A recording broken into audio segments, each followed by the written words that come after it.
अस्सलामु अलैकुम प्यारे दोस्तों। असद उद्दीन ओवैसी के बारे में कौन नहीं जानता।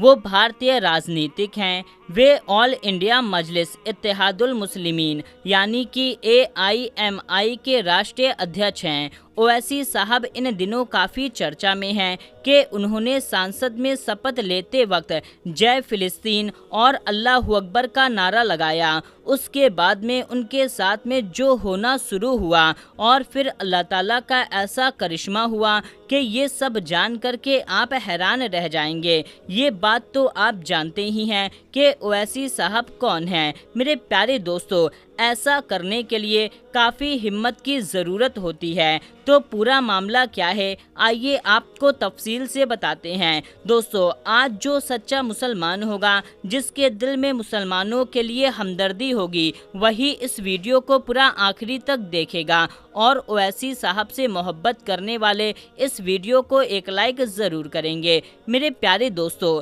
जब कहीं पर भी कुछ भी मुसलमानों के खिलाफ होता है तो सिर्फ एक ही नाम सामने उभर करके आता है, वो है असद उद्दीन ओवैसी। असद उद्दीन ओवैसी, जी हाँ दोस्तों, असद उद्दीन ओवैसी साहब भी वो हस्ती हैं जो मुसलमानों की आवाज़ को बुलंद करते हैं, मुसलमानों के साथ खड़े होते हैं।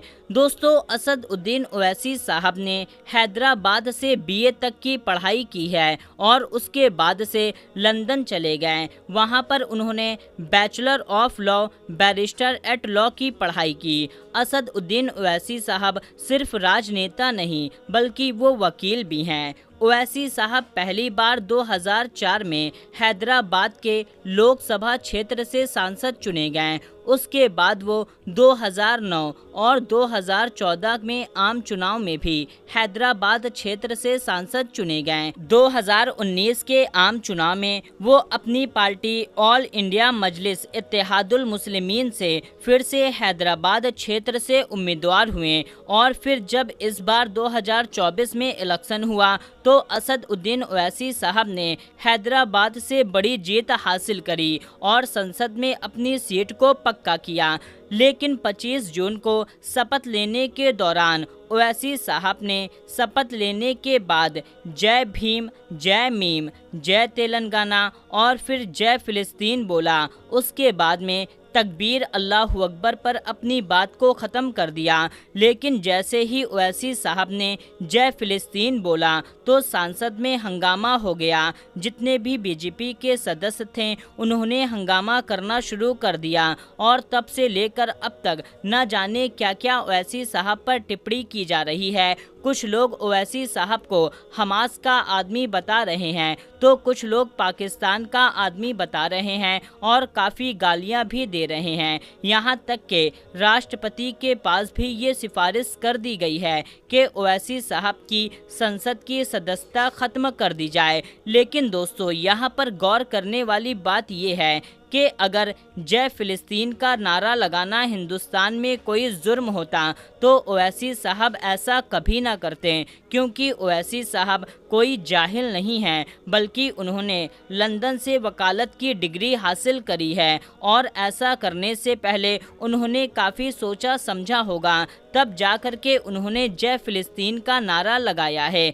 अगर ये हमारे संविधान के खिलाफ होता या हमारे कानून के खिलाफ होता तो ऐसी बात, ऐसी हरकत ओवैसी साहब कभी ना करते, क्योंकि वो संविधान और कानून को पालन करने वाले शख्स हैं। लेकिन उनके खिलाफ मीडिया पर और सोशल मीडिया पर काफ़ी बातें चलाई जा रही हैं। उनके सदस्यता को रद्द करने की बात की जा रही है, यहाँ तक कि उनको जेल में डालने या उनको कड़ी से कड़ी सज़ा देने की बात की जा रही है। तो दोस्तों, मेरे हिसाब से ऐसा कुछ नहीं होने वाला है, क्योंकि ओवैसी साहब एक पढ़े लिखे इंसान हैं और उन्होंने जो भी किया है संविधान और कानून को मद्देनज़र रखते हुए ऐसा किया होगा। ओवैसी साहब को लेकर के वैसे भी बहुत सी बातें चलाई जाती हैं। हमारे कुछ मुसलमान भाई ही हैं, उन्हें भाजपा का दलाल कहते हैं, उन्हें बीजेपी से पैसे खाए हुआ बोलते हैं। इन सब बातों के बावजूद भी ओवैसी साहब पीछे नहीं हटे। उनके ऊपर कई बार गोलियों से हमले भी किए गए, लेकिन फिर भी वो डटे रहें। बस आखिरी में अल्लाह ताला से दुआ करेंगे कि अल्लाह ताला ओवैसी साहब को सलामत रखे, उनकी हिम्मत में इजाफा करे, उनको हमारा लीडर बनाए। आमीन या रब्बुल आलमीन। प्यारे दोस्तों, कमेंट बॉक्स में आमीन ज़रूर टाइप कीजिएगा और ओवैसी साहब के चाहने वालों तक इस वीडियो को ज़्यादा से ज़्यादा शेयर कर दीजिएगा। तो मेरे प्यारे दोस्तों, मिलते हैं तब तक के लिए अस्सलामु अलैकुम, अल्लाह हाफिज़।